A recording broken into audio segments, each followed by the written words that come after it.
Be the voice that somebody else was scared to be. And if someone tells you, oh, mind your business, tell them saving children is your business. Because if we don't start breaking this cycle, we'll be right back here next month, saying another name, burying another child, and wondering why nothing ever changes.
Welcome, everyone. Welcome back to Black Hypocrisy. I'm your host, the Gaming Dad, the Prince of Petty.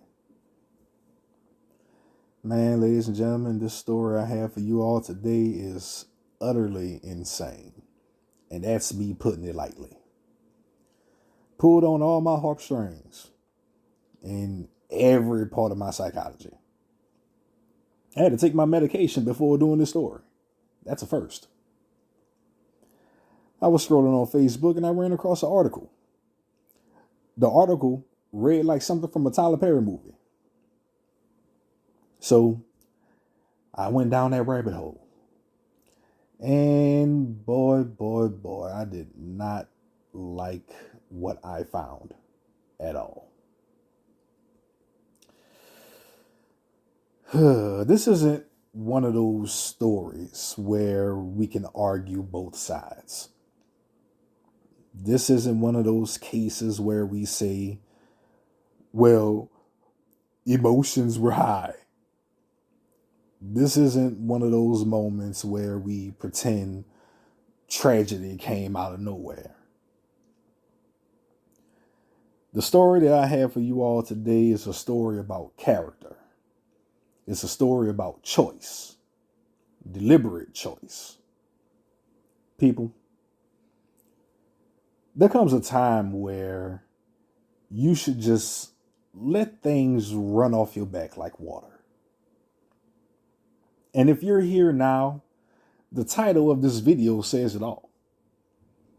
A dispute. A simple dispute. A simple argument. Choices, decisions, stemming from something so simple, caused an 8-month-old child to lose his life. Didn't get a chance to crawl away.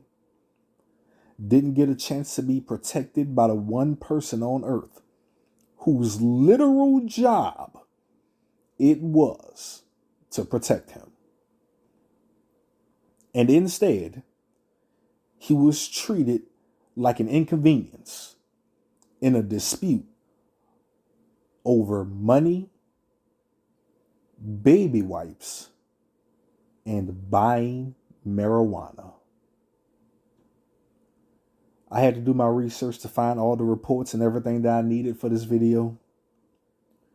All I can say is, just when you think you've seen it all, the stories I do, the stories I see just gets more and more crazy. We're about to look at this heartbreaking situation. This is Black Hypocrisy, ladies and gentlemen. Let's get it.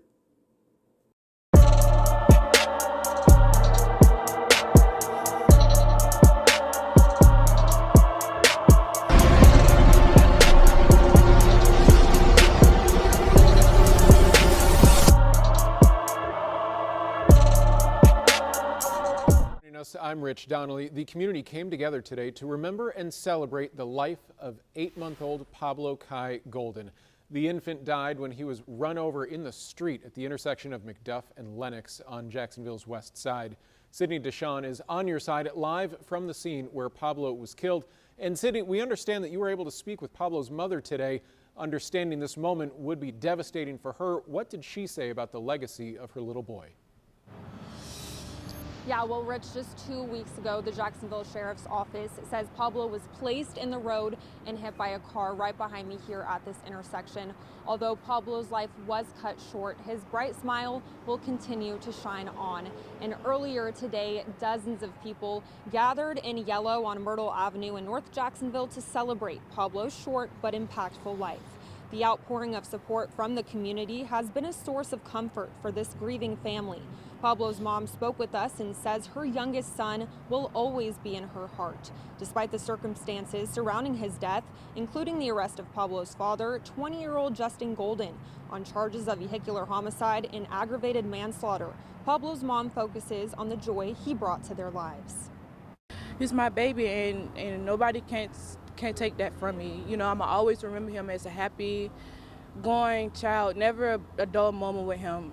So, you know, Pablo's always here. His presence is here. He's not dead. We're following a Jacksonville father who ran over and killed his 8-month-old son, now awaits his sentence. Justin Golden stood before a judge today, entering a guilty plea in the death of his infant son, Pablo Kai Golden. Investigators say the baby was struck and killed in the street at McDuff Avenue and Lenox Avenue on the city's west side. Our Fariha Abrar is live outside the courthouse this evening with what happened inside the courtroom and what's next for Golden. Fariha. Like you just heard, Justin Golden pled guilty. It happened on the 3rd floor of the Duval County Courthouse. This comes as a result of a plea deal he accepted with the state. Now he faces decades in prison. 8 months after 8-month Pablo Kai Golden was run over and killed at the intersection of McDuff and Lenox Avenues in Jacksonville, his father pled guilty to manslaughter Wednesday. Police say back in January, Golden was arguing with a woman when he stopped his car. At some point, investigators say he placed Pablo on the road and later drove off, running over and killing him. An eyewitness at the time described the aftermath. Now I'm finding out the details even worse. Just the screaming, just the people that consoling her, and you could tell they really were tragic. In a negotiated deal with the state, prosecutors dropped a second charge of vehicular homicide. Golden now faces up to 30 years in prison. We reached out to the family today but haven't heard back. Meanwhile, they had this to say in the wake of the tragedy. Every decision you make, 3 seconds, 1 second, 5 seconds could change your life and many other people's around you. Think before you do. So the journey isn't over yet. Golden's sentencing date is November 13th. Live at the Duval County Courthouse, Fariha Abrar, First Coast News, on your side of the SUV, and then the SUV drive and hit the baby. I was walking that way. With your baby? No, he was supposed to be in the car. You see the binky in the road? Yeah, the pacifier. And there's blood here in the roadway. Was it in a carrier? Nothing, sir. Just They put the baby out like it was a bag of trash. In Jacksonville, Florida, horrified bystanders watch as an 8-month-old baby boy is run over by an SUV in the middle of a busy street. When the driver continues on as if nothing happened, the disturbing scene leaves witnesses reeling and investigators stunned when they learn how it happened and who is to blame. Bro, please don't tell me y'all what y'all finna tell me. I'm in trouble for that. The following is based on official police records, and most of the footage has never been seen before until now. On the morning of January 25, 2025, officers with the Jacksonville Sheriff's Office are dispatched to the scene of a traffic incident involving an infant. Oh my God, ran up this baby. Jesus Christ. By the time they reach the scene, the fire department has already begun life-saving measures on 8-month-old Pablo Kai Golden, whose injuries are severe. An officer approaches witnesses in search of the driver. It was a black car right here, but he said he gave the tag number and everything. So the person who saw it, yeah, he already left. He gone. Yes, sir. You didn't see what happened? No, sir. The infant's mother, 20-year-old Shamir, is comforted by bystanders as an officer tries to understand how her 8-month-old son ended up in the roadway. Where did this happen? This just happened right in the middle of the road. I can't call nobody. Were you walking or were you in a car? I was walking that way. With your baby? No, he was supposed to be in a car. After witnessing the incident, another driver followed the suspect's black GMC Terrain to a nearby gas station, alerting 911 dispatchers to his location. They quickly responded, taking the driver into custody. I don't even get to talk, man. No, you'll get to talk. You'll get to talk. The man is identified as 20-year-old Justin Golden, the infant's father. Hey, just let her pat you down. You don't have nothing on you, right? Oh, I ain't even letting me talk before anything. Like, what? No, you're going to get to talk. We don't want to ask you nothing yet. Can you watch this? Yeah. I'm not gonna go nowhere. No, I know you're not. All right, man. I didn't get a chance to double lock it, so I'm going to double lock these handcuffs. That'll keep the handcuffs from tightening up on you. Rushed in critical condition to Wolfson Children's Hospital. Meanwhile, additional officers arrived to offer support at the scene. Where you need me? You got it locked down now. Okay. Crime scene's right here. Okay. See the blood and the binky. Right over here. Oh, binky here. Okay. Blood from the So what happened? doesn't look good. What happened? Well, the witness over here in the leopard print shirt said that the woman was in a black SUV. She got out of the SUV, and then the witness sees a baby outside of the SUV, and then the SUV drive and hit the baby, and then take off. 791. I'm going 1097. I don't know. Did the baby get out and then got ran over on accident? Right. Or did somebody put the baby out? We don't know those details yet. Detectives will soon uncover the full story, but the truth of what happened will leave them in utter disbelief. While waiting for them to arrive, Justin grows increasingly impatient. Hey, you gotta send me to the station or send me home. Not yet. So I can't even go to the station yet? Not yet. At the crime scene, a sergeant is briefed on the situation. What the crap? I mean, he placed the Binky's over here, blood on the ground. Yeah, blood was pacifier.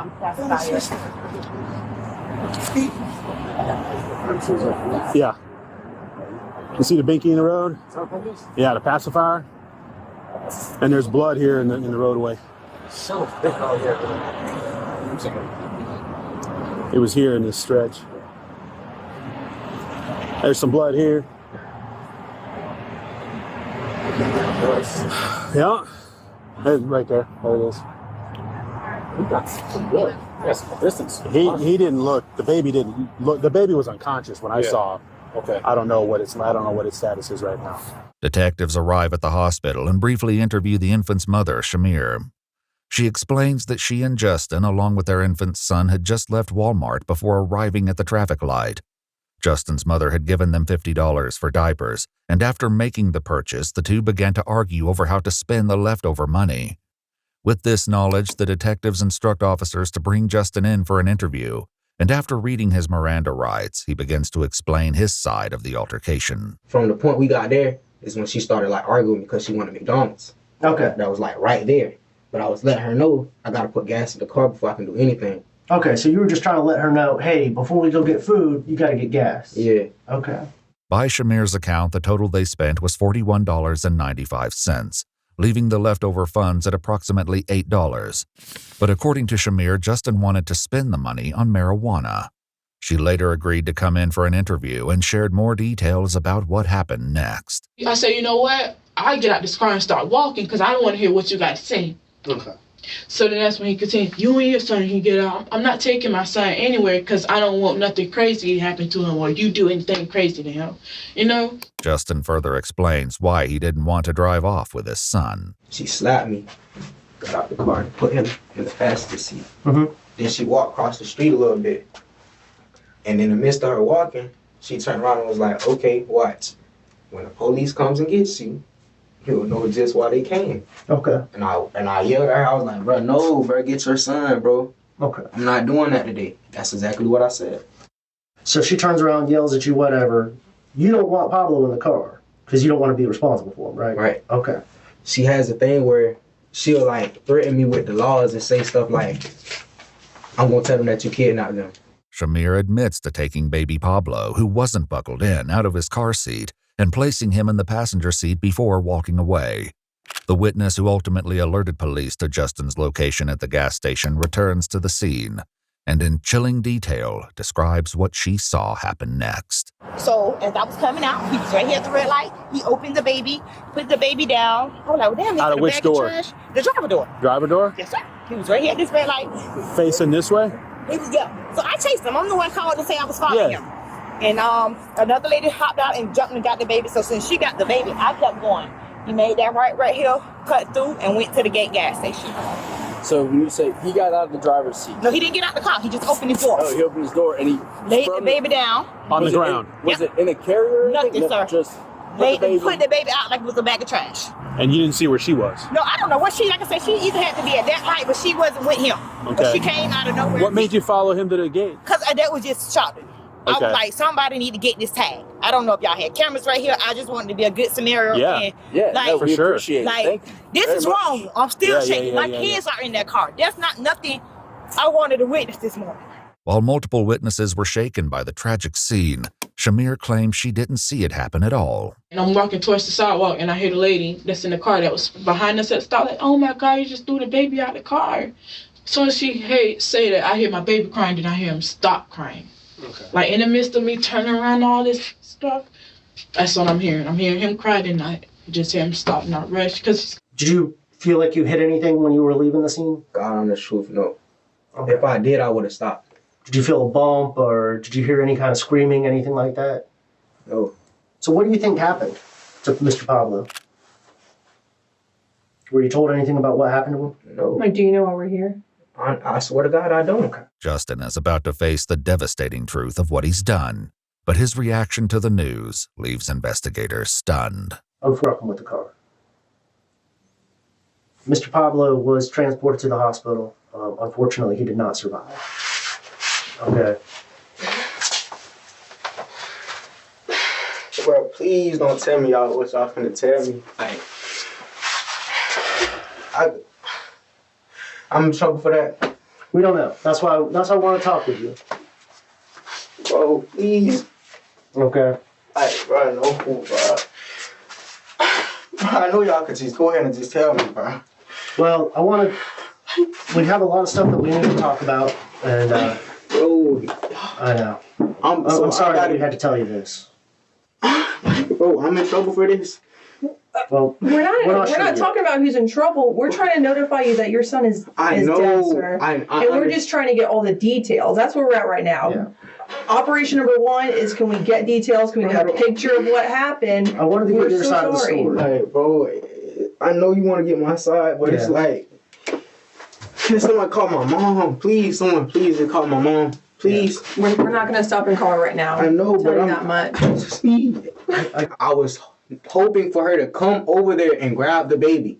Police records describe surveillance video of the incident, showing the driver open the door and an unclear movement downwards before the door closes again. As the vehicle moves away, the body of the infant and his small feet are seen laying on the double yellow line. What the report doesn't describe is where the victim was struck, but the witness provides a hauntingly detailed account of her own. So did you see the baby then? Yes. Okay. I thought it was a bag of trash too. When he ran it over, you seen the baby like jump. Oh. Yeah. The front Dang. tire. Yeah. Dang. And front tire. Was the baby standing or laying? No, it's newborn. The baby was laying down. He laid it like on his side. Which wheel hit the baby? The front wheel. I'm not pretty Did sure he it's the back bike up? one, because by the time he turned, he missed the baby, I want to say. So, But that front wheel, no, he just went through it. So was it the back tire? I want to say that front tire hit the baby. Because by the time he turned, I want to say that back one probably missed it. Because it only looked like he probably got hit once. But you saw the baby do get hit? Yes, sir. Definitely, He definitely ran over that baby. That baby humped. Dang. Ain't no way, bro. Alright. Can you stand up for me, Golden? You just told me. These are strictly those are just for you. because we're about your safety. Yeah. I'm good. I promise I'm good. Well, we have a duty to keep you safe, okay? So, I don't, bro. Please, bro. No, bro. Shamir tells investigators they have another son together, an older boy. They work to understand if he's ever put either of them at risk in the past. Has he ever hurt the kids? Never touched him, never said he wanted to touch him? No, never say he harmed him. Well, he'll say things. Like what? Like little stuff, like when people get on your nerves, like, oh, I'll pop this baby, or, you know, not no serious, oh, I'll throw him off the bridge, or I'll run him over, or... I've never had an issue with hurting him. Why would I do it now? To the best of your knowledge, was Justin sober? I mean, had you smoked We both sober. Okay, we both sober as heck. Did you guys smoke weed today? We sober. Okay, does he drink at all? Did he drink today? Okay. We don't even drink like that. How am I getting faulted? I did not know. I am in trouble. I did not know. I really did not know. Like, bro, I'm finna, like, if, like, y'all serious right now? Like, you, like, an innocent person, really? Like, bro. Me, bro. I'm not, like, you can't tell, like, really, bro? Me. Shamir shares with investigators a disturbing claim, one that suggests she doesn't believe Justin's actions were unintentional. He's been caught on domestic violence on me. You know, marks and stuff on my face from him. That's how mad he gets. Okay. I never seen him. That's why I got out the car, because he does that type of stuff. He put his hands on me. That's why I had my mace with me, because he does that. So instead of you putting your hands on me, I'm going to get out to avoid the situation. But instead of you putting your hands on me, you killed our son. Like, what more do you need for me to prove that I love my son? Like, this is my baby. Like, I named him myself. He was named after me. And investigators conclude that Justin's actions of leaving the child on the roadway near a major intersection demonstrated reckless and a willful and wanton disregard for the safety of the child. How can you frame someone like this, bro? Like, bro, that's, like, come on, bro. I just pulled off, bro. That's all, bro. Nothing more, nothing less, bro. An autopsy later revealed that the cause of death for 8-month-old Pablo Kai Golden was the lacerations of the brain, blunt impact to his head, and fractures of his skull as a result of being run over. The facts are all the more tragic given that the chain of events began with a dispute over approximately $8. My baby gone. The manner of death was ruled a homicide. Here's the deal. You are being arrested. Okay? We're going to take you across the street right now. Okay? Help me. In February of 2025, 20-year-old Justin Golden was charged with aggravated manslaughter of a child and vehicular homicide. After entering a plea of not guilty, he wrote a letter to the judge stating, "Nobody has even considered how I feel about my own son." The rest of the letter describes his mother's poor medical condition and his desires to be with her and his only remaining child. In September 2025, he changed his plea to guilty to aggravated manslaughter of a child in the death of his son, 8-month-old Pablo Kai Golden. The charge of vehicular homicide was dropped. Before sentencing, he wrote a second letter to the judge claiming, "The tragic incident that happened with my son was an accident." He also argued that sending him to prison would endanger his life due to the notoriety of his case. He continued his plea, stating, "My life hangs in the balance of your hands. I'm asking you to help me." He remains in custody while awaiting sentencing, which is scheduled for December 1st, 2025. He faces a maximum of 30 years in prison. When they found you on that day, the PSI documents this. It says that when they talked to you, you said that you had been in a verbal argument with Miss Whitby, and that when you stopped the car at that light on McDuff, that she got out. But before she got out, she turned around and she grabbed your infant son and she put him in the passenger seat. All of that was enclosed in the car that you were driving. No one really probably would have ever known what was going on between you and Miss Whitby, but that's bad enough that she took your child out of a car seat and put him in a passenger seat. And then I'll continue. It says that at that point in time, You said to the police that you didn't want to be responsible for the child, nor accused of anything with the child. And that's kind of where it gets redacted and ends for me. This is outside looking in. This is a witness's statement. This was a witness that was behind you and Miss Whidbey in the light, at the light. She said she saw a female exit the vehicle with nothing in her arms and walk away from the vehicle. She observed the driver's door, that's you, it's open, and the driver placed something next to the vehicle. And then she describes, I'm reading a little bit out of order, it says that she thought that what you placed in the road was trash. Then she said she saw the GMC drive over the item.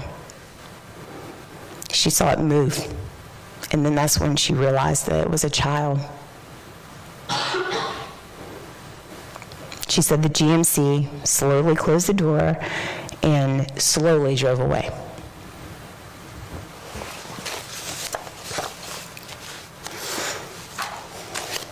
Mr. Kalinowski said that he gets lots of questions that he has offered this court explanation for. My thought is that there is no way to explain the inexplicable. There is no reason. There doesn't have to be a reason. The only thing that this court has to do is never asked to explain why something happens, only who and what. Who did it and what happened? And is that a crime? And when those questions are asked, either by answered by either a jury or a plea, it's left to the court to say what is just and right in a case. And so I have considered all of the mitigation. I don't believe that 1 year in the Duval County Jail, followed by any length of community supervision, would suffice for the gross and flagrant conduct, the act. So that is why this court is not going to exercise this discretion in sentencing you below the sentencing guidelines. And so what I'm left with is a young man that stands before me. And you, I believe, are everything that your family says that you are. There appears to be nothing that this court needs to rehabilitate, because you are, by all accounts, an exemplary young man that made a terrible choice about a son that you were entrusted with his care. His mom left, his mom took him out, she put him next to you, and you were entrusted with him, and you violated that trust. As to count one, this court, having accepted your plea of guilty, will adjudicate you guilty. This court will sentence you to 30 years in the Florida State Prison, giving you credit for the days served. How many? 328 days, Your Honor. 328 days. Court's in recess. Thank you, Your Honor. Thank you.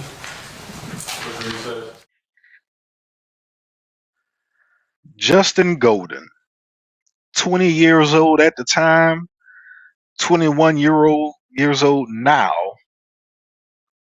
at sentencing. Y'all watch the videos. This happened in Florida. Hell, because why not? His son, Pablo Golden, 8 months old, of whom is the deceased. As you all seen, Justin is driving a truck with the baby and the child's mother inside. They leave in Walmart. They start arguing. Of course, they aren't arguing over safety. Of course, they aren't arguing over custody. Of course, they aren't arguing over general concerns. They're arguing over money, over baby wipes, over putting gas in the truck and him buying weed with the leftover cash. According to police reports, the mother asks to get out the vehicle. Justin tells her he doesn't want to be responsible for the child. Take a pause. Let that sentence right there sink in. Excuse me? Bruh, that's your kid. At an intersection, red light, the vehicle stops. The mother jumps out for whatever reason. She moves the kid from the back seat to the passenger seat. Or so she says. Why? Who the hell knows? Justin Golden then takes his infant 8-month-old son out of the passenger seat, out of the vehicle, places him on the ground, gets back into the vehicle, and drives clean off. He runs over his son's head in the process. Little Pablo suffers skull fractures, blunt force trauma, and lacerations to the brain. He dies, not instantly, so the child suffered. The child later dies of injuries because his father decided responsibility was an option. A witness driving behind the family sees it happen.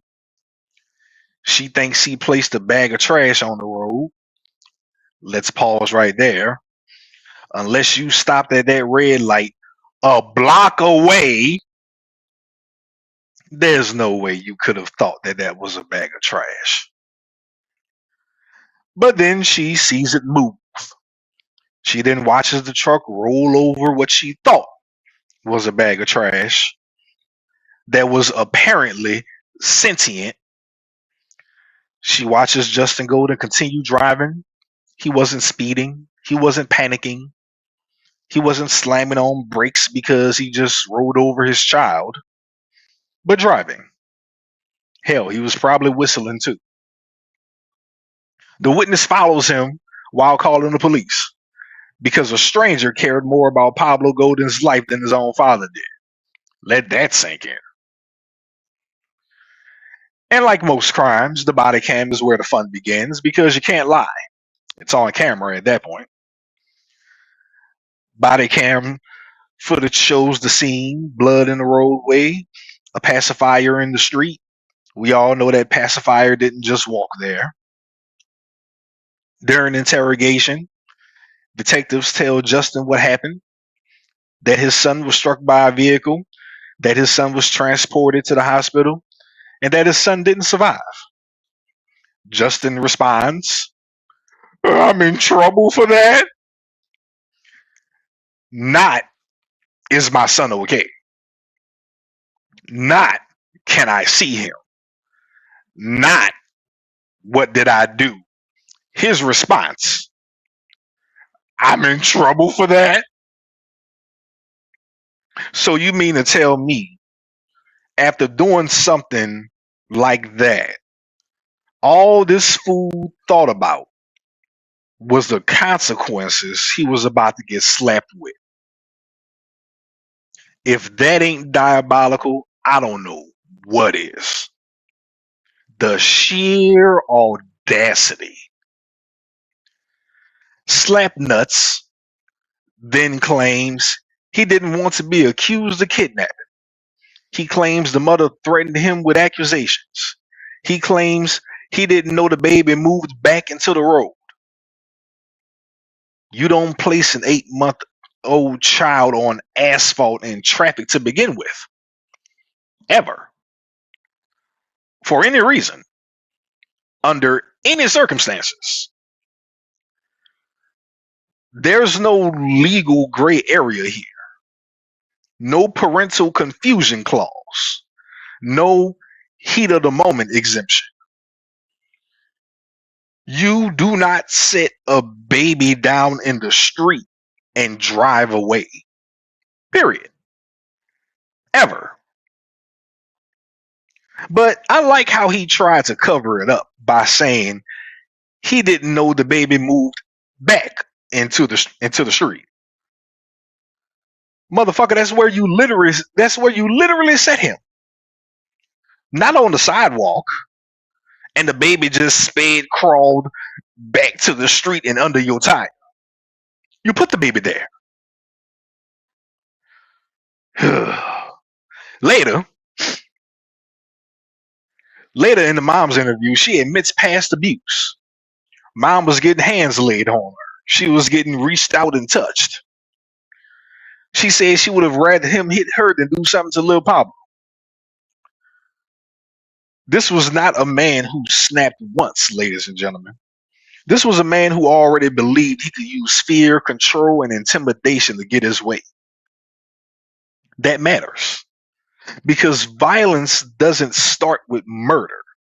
It escalates and evolves into it.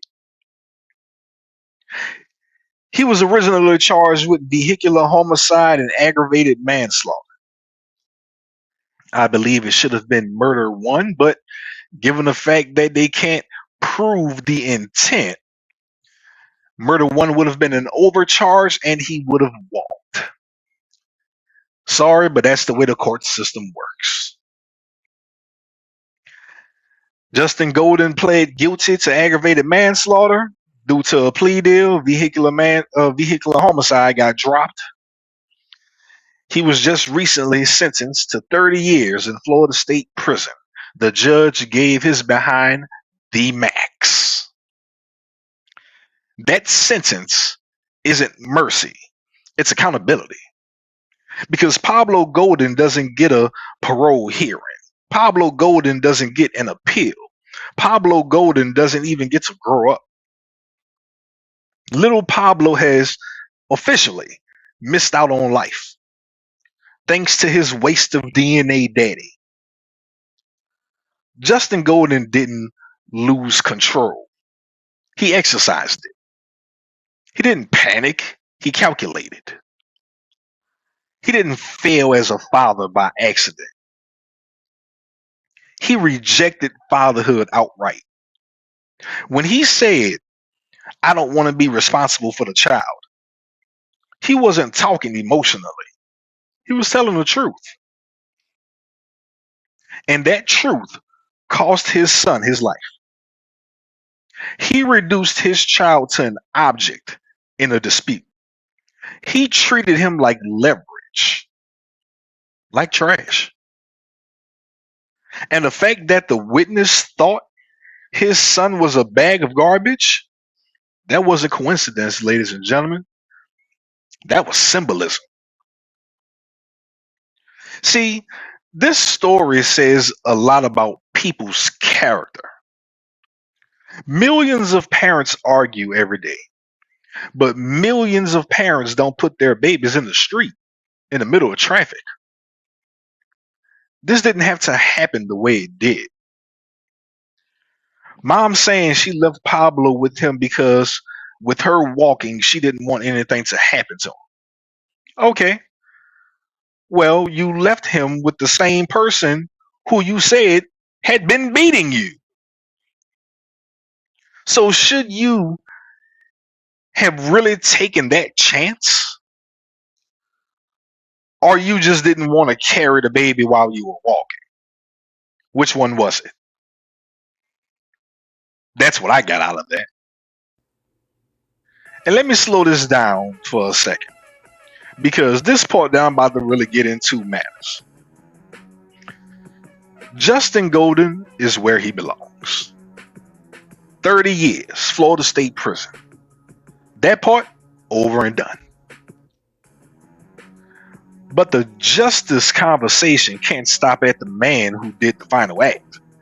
Because the system doesn't just fail in moments, it fails in patterns. And patterns tells the truth. Patterns tell the entire story the courts can't. We already know from the record that Justin Golden had a history of domestic abuse. That's not opinion. That came out during the interviews. that was admitted from the mom's mouth. So here's the question nobody is going to want to ask. I'm going to ask it. If abuse was known, why wasn't it reported to authorities early enough to stop access to the child? That's not an accusation. It's simply called accountability. Because when abuse is reported, systems that we love to hate, they tend to activate. That normally looks like protective orders, supervised visitation, emergency custody reviews, mandatory reporting triggers. We all know those systems are imperfect, but they exist for this exact reason. And when they're not used, the risk doesn't disappear. As we all seen with this story, it only escalates. Now let me be very clear before anybody gets defensive. I'm not saying the mother killed her child. In no way, shape, or form. I'm not saying she committed any crime at all. I'm not saying she deserves prison. What I'm saying is this. Silence in the presence of known danger is not neutral. If you know someone is violent, if you know someone loses control, if you know someone has already shown you who they are, and you still decide to place a child in proximity to that person without proper safeguards, that decision has consequences. Not criminal consequences, but moral consequences. Because the system can't protect a child it doesn't know is in danger. And the courts can't restrict a parent they haven't been warned about. This is how children fall through the cracks. Not because one monster exists, but because everyone around them assumes someone else will intervene. And how much heat does the legal system deserve exactly? Why was there no documented intervention before this happened? Why was an admitted abuser still in position to control a child during an argument? Why was a volatile domestic dispute happening inside a moving vehicle with an infant present?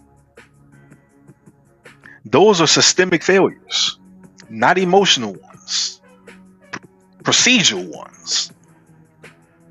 And every time we rush to frame these cases as isolated tragedies, we avoid the harder truth that this was preventable. Not guaranteed, but definitely preventable. Justice is not punishment after death. Justice is also prevention before the violence. And when prevention fails, everyone involved has to sit with that weight. Not to assign prison time, but to make damn sure the next Pablo Golden doesn't end up as another headline. Because accountability doesn't always wear handcuffs. Sometimes it wears a reflection. Sometimes it wears regret. And sometimes it wears the unbearable knowledge that a warning spoken earlier might have saved a life. See, this didn't happen because Justin Golden was confused. It happened because somewhere along the line, he learned that responsibility was optional, that walking away was acceptable, that accountability could be avoided. And society keeps reinforcing that lie. until a child is dead in the road. And also, this happened because little Pablo Golden had an emotionally irresponsible ass mama who would rather let that fool beat her ass than her protect her child. Pablo Golden didn't die because of bad luck. He died because the one man who should have protected him chose ego over duty, convenience over care, and rage over love. And I hope that makes y'all uncomfortable. Because if we keep pretending these are isolated incidents, we'll keep burying children with the same excuses on repeat. Pablo Golden, his life mattered. He wasn't a bargaining chip. He wasn't collateral damage. He wasn't trash in the damn street. He was a baby. And his father failed him in the most final, despicable, blatant way possible. And that's the truth. And the truth doesn't need a loud volume to be heard. It just simply needs to be said. Being a father is not optional. It's not conditional. Fatherhood is not just a title. It's a duty.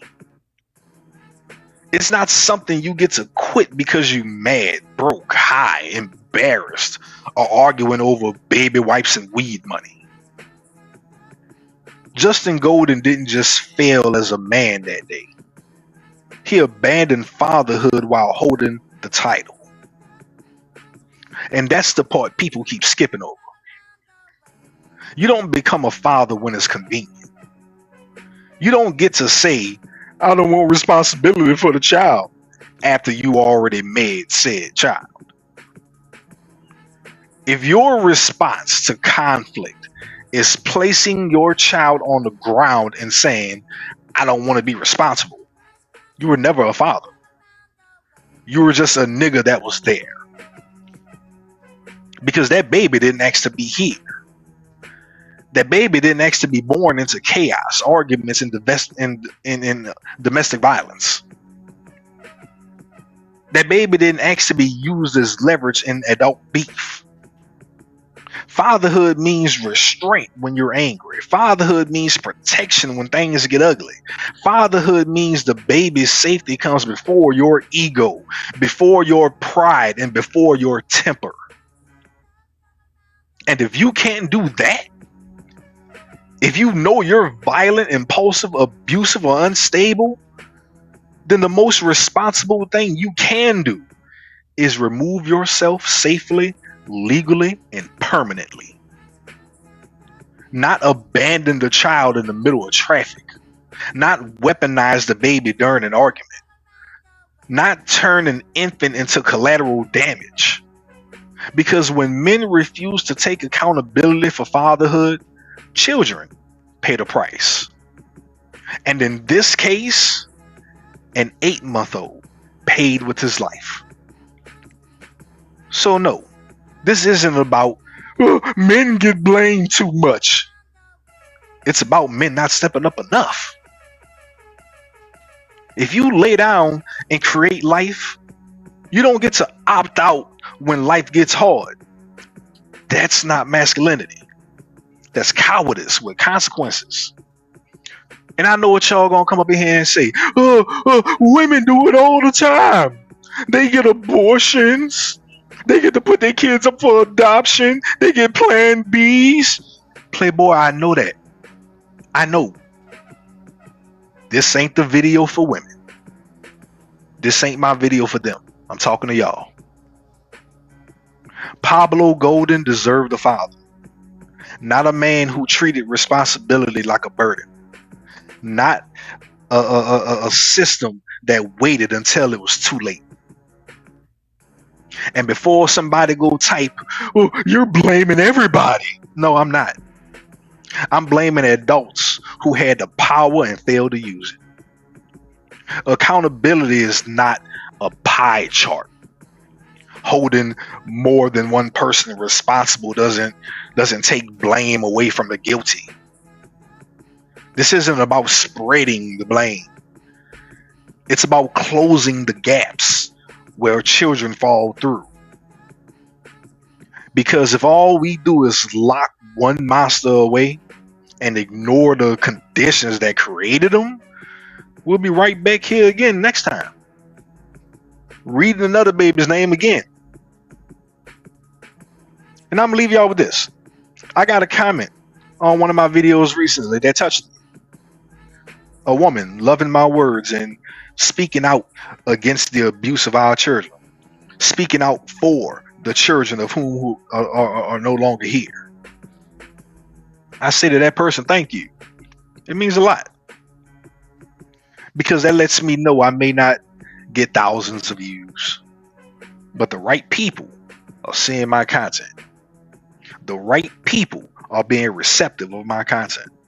And those are the people we need on our side to help change the things that's going on. And that's really all that I can ask for. And to you, Justin Golden, sir, jail is too good for you. You need to go. Yeah, I went through all that explaining character, responsibility, accountability. Yeah. But you gotta remember what you did, Playboy. In the heat of an argument, you saw fit to take your child and sit your child in the middle of the street, and you rolled over your child's skull. You need a visit to the Hellraiser universe. You need a personal visit from Pinhead himself or something. You gotta go. You can't be here. You shouldn't be allowed to breathe our air any further. After doing what you did, Florida state prison system best place you in protective custody. Because you were right to tell the judge your life is in danger because of your case. Because the moment you get into general population and you show your cellmate your papers and he sees what you're there for, sir, you're cooked. And it's going to be fast. It might not be that day. It might not be that week. It might not be that month. Oh, but it's going to be fast. After doing what you did, something that at this point I don't even feel comfortable repeating. You deserve every man that bends you over. You deserve every poke. You deserve every stab. You deserve every jab. You deserve every lock in a sock. You deserve every sperm in your food. You deserve your commissary getting jacked from whoever's stupid enough to put money on your books. You deserve everything that happens to you in that prison, should they not put you in protective custody for the extent of your sentence. And personally, I can't believe your sentence. I mean, I get it. They couldn't prove murder one. Therefore, you couldn't get the death penalty. I get it. Boy, you dodged the bullet. They gave you the sentence of a bitch who did this. That's your sentence. The sentence of a woman who would have done something like that. What you did reads like something from a Tyler Perry script. Tyler Perry don't get any ideas. But if the inmates don't get to you, I'm sure they will. But if they don't, that's fine and dandy, because you did get some years, 30.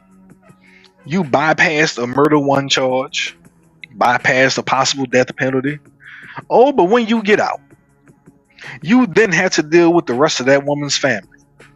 And I hope, allegedly, that she has brothers and cousins who are willing to finish what the prison system did and give you what the Punisher or Deadpool can't, because they don't exist. Ladies and gentlemen, I'm not advocating for violence at all, but we all know what I'm saying. ... Allegedly. But he gotta go.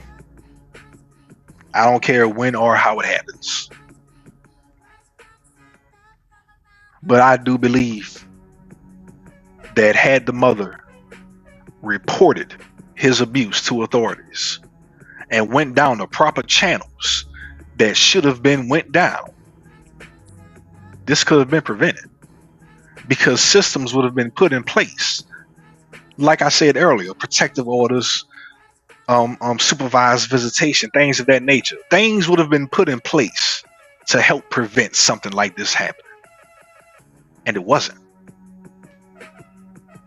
The fact that none of this was put in place leads me to believe that, one, she was lying in her interrogation, that maybe this man wasn't abusive to her. I have reason to believe that he was. Nobody just sits their child out in the middle of the damn street in traffic and just drives off. Nobody does that. I have reason to believe he was definitely physically abusive to her. But why did you not report it? You have 2 kids with this man. 2. And however long he was abusive to you, there could have been a paper trail. Systems could have been put in place to where this could have been prevented. This could have been avoided. And it wasn't. I believe both parties played a role in this, ladies and gentlemen. I'm not taking back any of my words from this. Do I blame the mother? Absolutely not. Father, 100% at fault. He deserves every hour of every year of that sentence. And then some. Oh, and then some. But I believe the mother played a part by not allowing the system to do the bare minimum that the system does to help mitigate the damage that this caused. This saddens me. An 8-month-old having his skull run over by the father. That is borderline traumatizing to anyone who sees this story, to anyone who researches this story, to anyone who reads about this story. That is insane. Say his name. Pablo Golden. And let's not forget it. Because as it stands right now, his name will be eternal on my YouTube channel. I won't forget his name. Hopefully you won't either.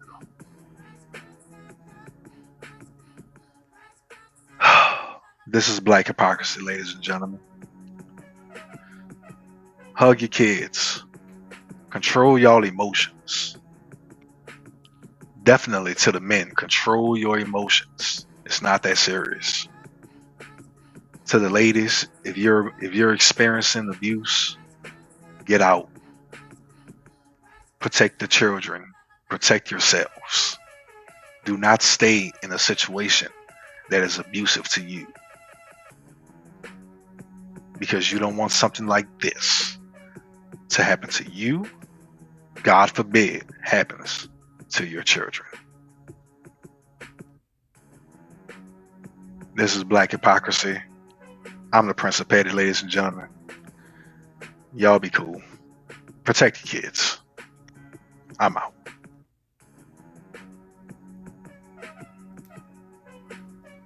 Bankai. Bankai. Bankai. Bankai.